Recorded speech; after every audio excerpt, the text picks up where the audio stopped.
नमस्कार।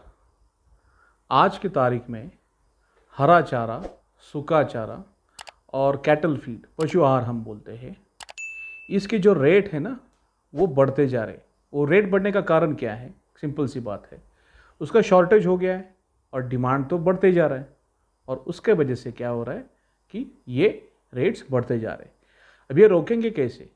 क्योंकि अगर जस्ट हम सोचेंगे, एक डॉक्यूमेंट में पढ़ रहा था कुछ दिनों पहले, डॉक्यूमेंट का नाम है इंडियन फॉडर मैनेजमेंट टुवर्ड्स 2030। मतलब एक 9-10 साल के बाद अगर हम देखेंगे आगे जाके क्या क्राइसिस होने वाला है, तो एक रिपोर्ट पढ़ रहा था, तो उसमें कुछ मुझे इन्फॉर्मेशन इंटरेस्टिंग सुनने में देखने में मिली, तो वो मुझे आपको शेयर करना है। उसमें ऐसा बताया गया है कि आज की तारीख में जो हरा चारा है वो 60% ऑलरेडी शॉर्टेज में है, और जो हरा चारा है वो 20 से 25% शॉर्टेज है। मतलब जो हमारे यहाँ पे जो पशुधन हम बोलते हैं, पशुओं को जो एक रोज़ का खिलाना पड़ता है ना, सूखा, हरा, या फिर जो न्यूट्रिशियस हम कैटल फीड बोलते हैं, उसका कितना शॉर्टेज है, उसका उसके अंदर पूरा ग्राफ दिखाया है। तो वो 20 से 25% ड्राई फॉडर है, और कैटल फीड जो हम बोलते हैं ये कम से कम 50% के आसपास आज के तारीख में शॉर्टेज है। तो अगर आज की तारीख में इतना शॉर्टेज है और रेट बढ़ते जा रहा है, तो जस्ट आप इमेजिन करिए कि हम कितने बड़े क्राइसिस में ऑलरेडी आ चुके हैं। ऐसी बात नहीं है कि 5-10 साल के बाद हमें देखना है, हम ऑलरेडी प्रॉब्लम में है क्योंकि शॉर्टेज आ चुका है, रेट्स बढ़ते जा रहे हैं। सिर्फ कैटल फीड के बारे में मैं आपको बताऊं तो एक 2-3 साल पहले नॉर्मल जो हम मक्के का जो बेसिकली मेन इंग्रेडिएंट तो मक्का ही होता है, तो जो मक्का है उसके अंदर उसका कॉस्ट जो है ये बेसिकली 18 से 20 रुपये के आसपास मिलता था। आज वो 25 से 30 रुपये के आसपास हो गया, और अगर उसमें और थोड़ा एनरिच किया कुछ न्यूट्रिशन या प्रोटीन, तो वो 40-50 रुपये तक गया है। तो कॉस्ट इतना बढ़ गया है। ड्राई फॉडर जो एक्चुअली इम्पॉर्टेंट है हमारे पशुओं के लिए, but that is actually fibre rich, वो ज़रूरी होता है क्योंकि फाइबर रहेगा तो ही डाइजेस्टिबिलिटी बढ़ेगा। और ये जो लेफ़्ट ओवर रहता है खेत का वो हम यूज़ करते हैं, पर अभी वो भी शॉर्टेज हो गया है। उसकी भी कीमत कम से कम 10 से 20 रुपये के रेंज में चला जाता है जब शॉर्टेज आ जाता है, तो पूरे साल भर में। और हरे चारे के बारे में तो बात ही मत करो, क्योंकि वो पूरे देश में एक ही एरिया में कभी कभी उगता है। कुछ एरिया ऐसे कि जहाँ पे हरा चारा उगाया नहीं जाता है क्योंकि वहाँ पे पानी का शॉर्टेज है। हार्डली 2 या 3 महीना वहाँ पे कल्टीवेशन होता है। तो हरे चारे का तो सवाल ही नहीं है कि उसका बड़ा लेवल शॉर्टेज रहता है। रही बात सूखा चारा या फिर कैटल फीड, उसका भी बहुत बड़ा प्रॉब्लम बढ़ते जा रहा है। अच्छा, ये ऐसा क्यों हो रहा है कि ये बढ़ते जा रहा है शॉर्टेज? कारण क्या है? शुरुआत में ऐसा था क्या पहला? नहीं, पहला बैलेंस में था। पर अभी जैसा पॉपुलेशन बढ़ रहा है हमारा, अभी 2021 है, 2021 में एक अप्रॉक्सीमेटली हम पकड़ लेंगे कि हमारे देश का जो पॉपुलेशन है 135-140 करोड़ के आसपास है, और एक 10-15 साल में वो कम से कम 150 करोड़ के आसपास हो जाएगी। ठीक है, पॉपुलेशन के बारे में हम ज़्यादा नहीं बोलना है क्योंकि वो तो फिर गलत हो जाएगा, उसको हम रोक नहीं सकते, वो तो चलेगा, उसका पेस वही रहेगा। रही बात दूसरी, जो पशु है हमारे इस देश में, उसकी जो आज की तारीख में, अगर क्योंकि जो मैंने डेटा देखा है इंटरनेट पे, तो वो 3-4 साल पहले का डेटा है, फिर भी वो मैं आपको बता देता हूँ। तो 2015-16 के आसपास का जो डेटा मेरे पास है वो 50 करोड़ के आसपास है। और ये पशु मतलब कौन से, जो हम लोग बेसिकली नॉर्मल एनिमल हस्बेंड्री में वो यूज़ करते हैं ना, जो गाय है, बकरियां हैं, भैंस है, या फिर जो मेंढा है। और ये भी जो उन्होंने डेटा दिया है उसके अंदर वो सिर्फ मैच्योर्ड एनिमल्स का दिया है, बच्चों का नहीं है। अगर वो कंसिडर करेंगे तो वो बहुत ज़्यादा रह जाएगा। ठीक है, तो एक टाइमिंग के लिए हम पकड़ लेंगे कि 50 करोड़ के आसपास उनकी जो संख्या है, और हमारी जो है आज की तारीख में 135-140 करोड़, फिर भी इतना शॉर्टेज आ रहा है। और जिस स्पीड से हमारा जो पॉपुलेशन बढ़ रहा है उसको अगर हम ध्यान में रखेंगे, तो ऑन द अदर साइड ये थोड़ा डरने वाली बात हो गई है कि जो हमारी पशुओं की जो संख्या है वो उस लेवल से नहीं बढ़ रही है। ऐसा क्यों? क्योंकि आज के तारीख में जो उनको उगाने के लिए जो जगह लगती है, ठीक है, वो धीरे धीरे कम होते जा रही है। क्योंकि बेसिकली हरा चारा हो या सूखा चारा हो, उसको तो खेत में उगाया जाता है। हाइड्रोपोनिक टेक्नोलॉजी तो ये अभी की बात हम पकड़ लेंगे इस देश में, वैसे तो ये बहुत ओल्ड टेक्नोलॉजी है, इसको 90 से 100 साल हो चुका है, पर हम पकड़ लेंगे चलो इंडिया में अभी की टेक्नोलॉजी है 5-10 साल पहले की। तो हम लोग अभी आज की तारीख में खेत में उगाते हैं। अगर यही खेत अगर कम होते जा रहा है तो फिर आगे जाके हम कैसा वर्कआउट करेंगे? क्योंकि हम इंसान तो एक सिंपल सी मेथड है, अगर किसी के पास 2 एकड़ ज़मीन है और उसमें अगर वो 10-20 हज़ार स्क्वायर फीट में अगर चारा लगा रहा है तो एक 5-10 साल के बाद तो वो क्या करेगा कि तरकारी का तो रेट बढ़ता है, धान को रेट बढ़ता है, तो वो धीरे धीरे क्या है, जो जगह हम खेत में एक अलॉट करके रखते हैं ना कि इनको हमको खिलाना है, तो ये जगह उनके लिए हम लोग ने अलॉट करके रखी, वो भी हम धीरे धीरे ख़त्म कर देंगे, ख़त्म हो जाएगा वो। वहाँ पे भी हम लोग कुछ वेजिटेबल प्रोडक्ट्स लगाएंगे, ठीक है। तो अल्टीमेटली क्राइसिस तो सबसे बड़ा आने वाला है एनिमल्स के ऊपर, कि फिर उनको आप खिलाएंगे क्या। रही बात, हर चीज़ अगर आप परचेस करेंगे खिलाएंगे तो फिर आपका जो कॉस्टिंग बढ़ते जा रहा है। आज की तारीख में अगर आप देखेंगे तो कॉस्ट बढ़ते जा रहा है। जो जो कोई सूखा चारा है, हरा चारा है, वो 2-2, 5-5, 6-8 रुपये से बढ़ते जाएगा। हर साल का अगर आप देखेंगे तो इंक्रीमेंट बढ़ते होते जा रहा है, और डिमांड है वो बढ़ते जा रहा है, सप्लाई कम हो रहा है। तो इतना मैं स्टोरी आपको क्यों बता रहा हूँ, ठीक है। ये बताने का कारण ये है कि एक टाइम ऐसा आएगा कि हमें सोचना पड़ेगा, और वो टाइम अभी आ चुका है। हमें इसके बारे में सीरियसली सोचना है। जगह हम एक्सपांड नहीं कर सकते, हम अभी हॉरिजेंटली एक्सपांड नहीं कर सकते, क्योंकि जो ग्लोबल वार्मिंग हो रहा है ना, उसके वजह से हर रोज़ जो ज़मीनें हैं कुछ परसेंट में वो बंजर होते जा रही है, ओके। वो एरिया अंडर कल्टीवेशन कम होते जा रहा है। तो फिर आप क्रॉप कहाँ पे लगाएंगे? फिर वो दोनों सवाल खड़े हो जाते हैं, वेजिटेबल्स के लिए या फिर ग्रास के लिए भी। आपका एरिया अंडर कल्टीवेशन धीरे धीरे कम होते जा रहा है, और आप जस्ट सोचिए कि 10-12 साल के बाद, 10-15 साल के बाद ये जितना भी क्राइसिस है और बढ़ने वाला है, कम तो नहीं होने वाला प्रॉब्लम। जब पॉपुलेशन बढ़ेगी तो हर चीज़ बढ़ेगा ही बढ़ेगा, उसके ऊपर अभी हम कुछ कर नहीं सकते। हमें सिर्फ अभी सॉल्यूशन निकालना है कि इस पॉपुलेशन जो ग्रो हो रही है इसको हम सेटिस्फाई या फिर उसके आसपास कैसा रख सकते हैं, इसका बैलेंस। क्योंकि अगर पॉपुलेशन बढ़ रही है और ऑन द अदर साइड जो एनिमल्स है उनकी जो संख्या है वो पेस में अगर नहीं बढ़ रही है तो गैप बढ़ेगा। गैप बढ़ेगा तो डिमांड है वो इतना बढ़ने वाला है, सप्लाई कम है। एक टाइम ऐसा आएगा कि दूध का जो रेट है वो इतना हो जाएगा कि कोई परचेस नहीं कर पाएगा, फिर उसमें वापस एडल्ट्रेशन भी चालू हो जाएगा, ठीक है। तो हमें इसके बारे में सोचना है। सिर्फ दूध का इशू नहीं आएगा, मीट का भी इशू है, क्योंकि हम लोग गोट्स और जो बाकी के एनिमल्स है उसके ऊपर हम मीट पर्पस के हिसाब से भी प्लानिंग करते। तो दोनों मार्केट में बहुत बड़ा एक क्राइसिस होने वाला है। So we have to overcome on this crisis. Hydroponic fodder जो ये टेक्निक है, मैं ये नहीं बोल रहा हूँ कि हमें सबको इसके ऊपर ही स्विच होना है, नहीं, ऐसा कोई बोलना नहीं है मेरा। हम जैसा एक वन ऑफ द सॉल्यूशन हमने निकाला है, और बहुत से जो फार्मर्स है या जो इसके ऊपर काम कर रहे हैं अलग अलग सॉल्यूशंस के ऊपर, कोई साइलेज के ऊपर वर्कआउट कर रहा है, that is very good option. पर एक टाइम आएगा कि उसको भी हम प्रोड्यूस करने के लिए किधर ना किधर तो कम पड़ेंगे ना। साइलेज को भी उगाने के लिए जो पहला चारा लगाया जाता है खेत में, वो जो जगह आज की तारीख में अंडर कल्टीवेशन है वो कल भी कम होने वाली है। तो हमें सबको मिल के ये सोचना पड़ेगा कि we have to think about future. वो हमें सोचना पड़ेगा कि 8-10 साल के बाद क्या होने वाला है, 20 साल के बाद हम कितने बड़े क्राइसिस में आने वाले हैं, ओके। ये एक वन ऑफ द टेक्नोलॉजी है जिसको हम यूज़ करके हमारा थोड़ा कुछ लोड कम कर सकते हैं, ठीक है। क्योंकि मेन बेसिकली बाकी तो बहुत से पैरामीटर्स है, उसके ऊपर मैं वीडियो बनाऊंगा, पर सबसे मेजर प्रॉब्लम हमें आगे जाके क्या होने वाला है because of this global warming, ये कि हमारी जो जगह है अंडर कल्टीवेशन वो कम हो रही है, और जो पानी का शॉर्टेज है ना वो बहुत बड़े लेवल पे बढ़ने वाला है। अगर ये दो चीज़ ही कम हो गई तो आगे जाके हम ये जो चारा कैसा उगाएंगे। और ये मैं आपको बताना चाहता हूँ कि इस इंडस्ट्री में जो काम कर रहे हैं ऑलरेडी और आगे जो आने वाले हैं इस इंडस्ट्री में, उनको ये प्रॉब्लम तो आने वाला ही है ना, जगह का और पानी का, ठीक है।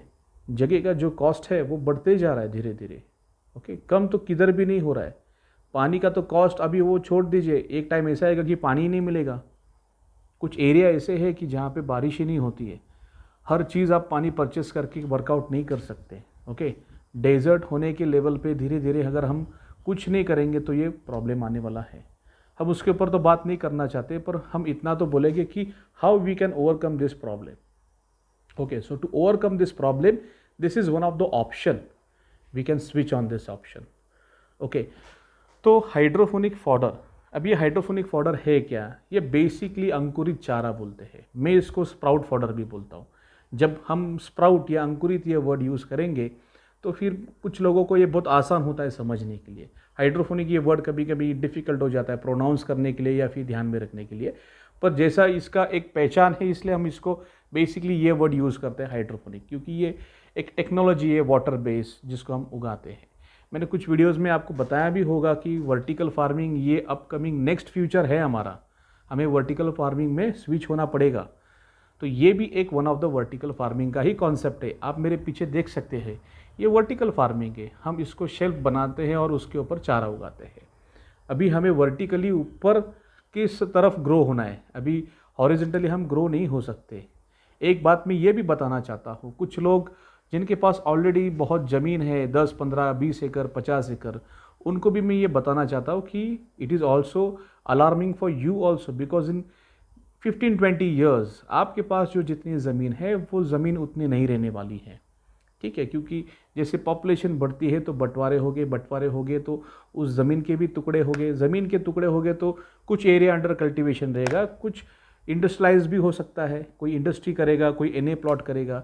तो बाय दिस और दैट वे नुकसान तो हो रहा है, अंडर कल्टीवेशन नहीं आएगा area. That is a big problem we are going to face. Okay, so it's a very big challenge. और ये जब मैं बात करता हूँ इंडिया का, तो मुझे सुनने वाले सिर्फ इंडिया में नहीं है, इंडिया के आजू बाजू में कंट्रीज़ में, दुनिया में बहुत सी जगह जहाँ पे लोग हिंदी में समझ सकते हैं, उनके कंट्री में भी यही प्रॉब्लम है। कुछ जो यूएई के साइड में है, सऊदी के साइड में, वहाँ पे तो ऑप्शन ही नहीं है उगाने का, वहाँ के लोग तो बहुत सीरियसली इसको ले रहे हैं। पर बात हुई है हमारी, जब हम इंडिया के बारे में स्पेसिफिक जब बात करते हैं, तो अभी भी यहाँ पे कुछ लोगों को ऐसा लग रहा है कि क्राइसिस नहीं आया है। हम लोग कैसे एकदम लास्ट मोमेंट में भागते हैं ना, अलार्म बजने के बाद हम भागेंगे। मुझे आपको यही बताना है कि don't wait for 11th our, आप शुरुआत से ही इसको थोड़ा समझने का कोशिश करो। और मैं आपको आज की वीडियो में, क्योंकि ये मैं शुरुआत में ही बोलने वाला था, मैं अभी आपको बताता हूँ, मैं आपको एक इसके मामले में एक न्यूज़ देने वाला हूँ, and that is a good news, because ये क्राइसिस तो चालू हो चुका है, ठीक है। हम क्या कर सकते हैं, मैं क्या कर सकता हूँ इसके अंदर, आपको भी मिलना पड़ेगा, हमको एक साथ मिलके इसके ऊपर वर्कआउट करना है। क्योंकि ये सिर्फ इंडिया के बारे में नहीं सोचना है, हमें पूरे दुनिया के बारे में सोचना है। अगर हम इसको एक ऐसा थॉट से लेंगे कि एक कुछ अच्छा काम करना है, ये मैंने सोचा है, इसलिए मैंने ये एक डिसीजन लिया कि आज मैं आपको इस वीडियो में बताऊँगा। और मैंने ये डिसीजन लिया है कि ये जो हम हाइड्रोफोनिक फॉडर पे लास्ट 11 साल से काम कर रहे हैं, इसमें जो हमें चैलेंजेस आया है, या इसमें जो इम्पॉर्टेंट सबसे बड़ी चीज़ होती है वो है डेटा। हमने 10-11 साल से इसके ऊपर इतना वर्कआउट किया, इसमें इतने number of trial and error किए हैं कि हमें इसमें अच्छी खासी जानकारी मिल चुकी है। और आज के तारीख में बहुत से लोग इसमें प्रैक्टिस कर रहे हैं, पर उनको फेलियर रेट आ रहा है। थोड़ा इंडिया में प्रॉब्लम ऐसा भी हो चुका है कि इंडिया में बहुत से लोगों ने इसका प्रैक्टिस चालू किया कुछ 1-2 वीडियो देख के, और उनकी बहुत गड़बड़ हो चुकी है, नुकसान हो चुका है। बहुत से लोगों को ये कॉन्सेप्ट समझ में नहीं आया है। और बात ऐसी हुई है कि अगर कॉन्सेप्ट नहीं क्लियर होगा तो आप ये प्रोजेक्ट सक्सेसफुली रन कैसे करेंगे। और हमारे देश में और आजू बाजू में भी क्या हुआ है कि गलत तरीके से अगर इसको प्रोसीड करेंगे तो आपको फेलियर फिक्स है, क्योंकि ये थोड़ा टेक्निकल है, इतना आसान भी नहीं है। पर अगर हाँ, डेफिनेटली आप इसको समझ लेंगे तो आसान होगा। तो इसके ऊपर मैंने सोचा है कि जो हम लोग लास्ट 6-7 साल से लोगों को ट्रेनिंग देते हैं या कंसल्ट करते हैं, मेन इंपॉर्टेंट बात होती है डेटा देना। ओके, नॉलेज अगर आप बांटोगे तो वो ज़्यादा बढ़ेगा। तो फिर मैंने ये डिसाइड किया कि ये जो नॉलेज है इसके रिलेटेड, वो मैं आपको स्टेप बाय स्टेप यूट्यूब के थ्रू या फिर मेरे वेबसाइट के थ्रू आपके सामने मैं लेके आऊँगा। आपको इसके रिलेटेड जो जानकारी चाहिए वो मैं आपको इस प्लेटफॉर्म पे देने वाला हूँ, ठीक है। इसके बहुत से हम सीरीज़ बनाएंगे, क्योंकि हमने कुछ 6-8 महीने पहले 5-6 वीडियोस डाले थे, फिर हमने उसको निकाल दिए। कुछ लोगों ने बोला कि आपने वीडियोस डाला फिर निकाला क्यों? क्योंकि उसका कारण ऐसा था कि वो बीच के कुछ पार्ट थे, हमने वो वीडियोस डालने के बाद कुछ लोग कंफ्यूज हो गए कि उसका शुरुआत का पार्ट नहीं डाला आपने, इंपॉर्टेंस के बारे में। क्योंकि जब हमने हाइड्रोफोनिक को कौन से पैरामीटर्स कंट्रोल करने हैं उसके ऊपर वीडियो कवर किए, तो लोग बोले हाँ ठीक है, पर ये इसका फ़ायदा क्या है ये भी मालूम होना चाहिए ना हमें। तो फिर हमने इसका एक सीरीज़ बनाया, एक लिस्ट बनाया है कि इसमें कम से कम हम 40-50 videos in next few months हम इसको यूट्यूब पे डालेंगे और हमारे वेबसाइट पे डालेंगे, और इसको एक सीक्वेंसली प्लेलिस्ट बनाएंगे। इसका इम्पोर्टेंस क्या है, इसका बॉडी पे क्या इफ़ेक्ट होता है, गाय के, बकरियों के ऊपर या फिर घोड़े के ऊपर या फिर सूअर के ऊपर, जितने एनिमल्स को आप ये फीड कर सकते हो उसका जो डेटा है हमारे पास, वो हम आपको सिस्टमेटिकली बताएंगे। उसको गाय को कितना खिलाना है, बकरे को कितना खिलाना है, ये कैसा उगाना है, इसका प्रोसीजर क्या है, इसके कौन से पैरामीटर्स आपको ध्यान में रखना पड़ेगा उगाने के लिए, क्योंकि आज के तारीख में गड़बड़ वही होती है, लोग इसमें जो इम्पोर्टेंट पैरामीटर्स है, फैक्टर्स है, उसको कैसा कंट्रोल करना है यही मालूम नहीं है, इसलिए ये फेलियर आता है। तो जब आपको रूम बनाना है, ये रूम कैसा बनाना है, उसको फ़ैन किधर लगाना है, कूलर कौन सा लगाना है, पानी का पीएच क्या होता है, टीडीएस क्या होता है, ये जो छोटे मोटे चीज़ें जो मैं मेरे ट्रेनिंग से देता था, वो हर सब कुछ डेटा अभी मैं इंटरनेट पे अपलोड करने वाला हूँ। इससे मेरा फ़ायदा क्या होने वाला है? मेरा फ़ायदा ये होने वाला है कि ऑलरेडी जो मेरे पास से जिन्होंने ट्रेनिंग लिया है या जो कंसल्टेशन करते हैं, देखिए ये ट्रेनिंग बेसिकली, कंसल्टेशन तो लॉन्ग टाइम के लिए चलता है हमारा, 2-2, 4-4, 6-6 महीने के लिए, पर जो ट्रेनिंग होता है वो 1 या 2 दिन का होता है, ठीक है। तो बात ऐसी होती है कि 1 या 2 दिन में होता है, तो मुझे भी बहुत मुश्किल होता है कि 1-2 दिन में उसको पूरा कॉम्प्रेस करके सिखाना। ये तो सिर्फ बात ऐसी रहती है कि कोई पेमेंट करता है, हम लोग उसको सिखाते हैं, पर ये कितना सीरियसली समझ पाता है ये भी बहुत ज़रूरी है। मैं तो पूरा तरीके से मेरे पास से डेटा देता हूँ। बात हमारे ध्यान में ऐसा ही है कि फिर बाद में लोग भूल जाते हैं, हम उनको सॉफ्ट कॉपी देंगे, भूल जाते हैं। ये रिकॉर्डेड वीडियो जब यूट्यूब पे आएगी ना, तो वो उनके लिए ज़्यादा हेल्पफुल रहेगा, क्योंकि उन्होंने ऑलरेडी ट्रेनिंग ले चुके हैं, ठीक है। जिन लोगों ने कंसल्टेशन भी लिया है उनको ये वीडियोस भी बहुत फ़ायदे करेंगे। तो वो मेरा फ़ायदा रहेगा कि जो मेरे ऑलरेडी एग्जिस्टिंग जो मेरे क्लाइंट्स हैं उनको ज़्यादा फ़ायदा होने वाला, और जो डेफिनेटली जो मेरे व्यूअर्स है यूट्यूब पे या फिर जो मेरे वेबसाइट के, उनको भी मैंने वही सेम डेटा देना है। मैं कोई पार्शलिटी नहीं कर रहा हूँ कि इनको डेटा देना है और इनको अलग डेटा देने वाला है, दोनों को मैं सेम डेटा देने वाला हूँ। सिर्फ एक चीज़ होती है ऐसी कि जो हम हमारे थ्रू जो कंसल्टेशन होता है उनको हम सर्विस देते हैं, ओके। इसमें हम क्या करेंगे, आपको डेटा देंगे, ओके। तो ये डेटा की भी बहुत ज़रूरत है, लोगों के पास डेटा नहीं होने की वजह से बहुत जनों का नुकसान हो जाता है। तो as a responsible person in this field, at least in this field, as I know, इसमें एक 11 साल से काम किया है, तो एक अच्छा खासा कॉन्फिडेंस आ चुका है। हमने बहुत से लोगों का प्रॉब्लम ही सॉल्व कर दिया है, और आगे हमें प्रॉब्लम ही सॉल्व करना है, तो थोड़ा इसको सीरियसली लेना है। कुछ लोगों ने इसके ऊपर कमेंट्स किया कि ये सही नहीं है, वर्कआउट नहीं है। मुझे उनको भी रिक्वेस्ट करना है कि आप पहले ये बात समझ लीजिए, मैं जिस तरीके से उसको एक्सप्लेन करने वाला हूँ, आप कुछ वीडियोस, ये चैनल को सब्सक्राइब करना, तो जब इसके ऊपर 30-40 वीडियोस आप देखेंगे इस टॉपिक को लेके, तो डेफिनेटली आपका कॉन्सेप्ट तो क्लियर होने वाला है। मैं 1-2 वीडियो में ये कवर कर नहीं सकता, ये मुझे भी मालूम है, इसलिए मैंने एक पूरा सीरीज़ बनाने का सोचा है, ओके। तो जब आप इसको देखेंगे, कुछ चीज़ें उसमें प्रैक्टिकली करके दिखाएंगे, कुछ चीज़ें उसको हम लोग थियोरेटिकली आपको एक्सप्लेन करेंगे, कुछ चीज़ें आपको लैब रिपोर्ट एक्सप्लेन करेंगे। हमें ज़रूरत है कि हम आगे जाके कैसा प्रॉब्लम सॉल्व करना है। अल्टीमेटली मेरे सामने, आपके सामने यही चैलेंज है कि how we are going to overcome this problem, because problem तो ऑलरेडी स्टार्ट हो चुका है, कुछ लोगों को सेंस नहीं हो रहा है, कुछ लोगों को हो चुका है। अगले 10-15 साल में तो 101% सबको सेंस होने वाला है। जब उनको खिलाने के लिए कुछ नहीं रहेगा ना, तो 101% सबको सेंस होने वाला है। तो 5-10 साल रुकने की ज़रूरत नहीं है। मैं आपको बोलूँगा कि अभी इसको शुरुआत थोड़ा थोड़ा समझने का कोशिश करो। मैं आपको नहीं बोलूँगा चलो प्रैक्टिस चालू करो। जो मैं अभी वीडियोस डालूंगा यूट्यूब पे, उसको पहला देखो, समझो इसका एडवांटेजेस क्या है। मैं टेक्निकली आपको समझाऊंगा, जहाँ पे ज़रूरत है उसका डेटा भी आपको मैं शेयर करूँगा, तो आपको भी आसान होगा कि ये समझने के लिए कि ये डेफिनेटली कितना हेल्पफुल रहेगा हमें आगे फ्यूचर में। बस ये मैं आपको बताना चाहता हूँ, और मेरे तरफ से मैं क्या कर सकता हूँ वो तो मैंने आपको बताया है कि हम इसके रिलेटेड जितने वीडियोस हम बना सकते हैं, क्वेश्चन एंड आंसर्स बहुत है, जो अभी तक कम से कम 30-40 क्वेश्चंस हमारे पास ऑलरेडी आ चुके हैं, रिपीट क्वेश्चंस रहते हैं। तो मैं इस रिपीट क्वेश्चंस के ऊपर भी एक अलग से सीरीज़ बनाने वाला हूँ, क्वेश्चन एंड आंसर्स। कुछ लोग बोलते हैं दिन में कितने बार पानी मारने का, पानी सीड्स पानी में कितना सोक करने का है। अभी ये अलग अलग रीजन्स रहते हैं, उसके हिसाब से हमें गाइड करना पड़ता है, तो उसके हिसाब से मैं थोड़ा डिटेल में वीडियोस बना के यूट्यूब पे और मेरे वेबसाइट पे डालूंगा तो आपको समझने में भी आसान होगा।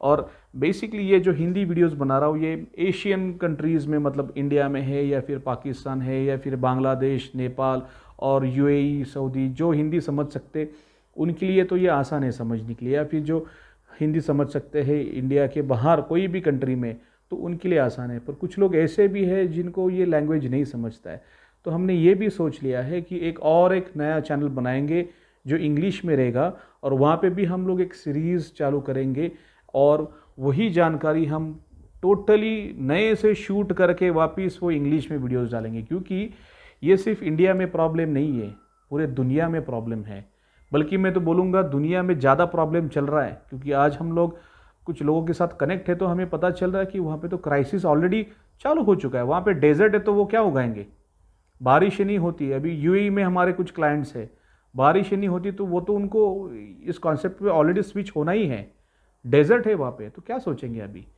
यहाँ पे कैसा अभी तक इतना प्रॉब्लम नहीं आया है। मैं आपको बोलूँगा आप इसको समझ लीजिए और ये it's very serious, it's alarming. आप इसको थोड़ा सीरियसली लेके इसको एक पॉजिटिवली ले लीजिए।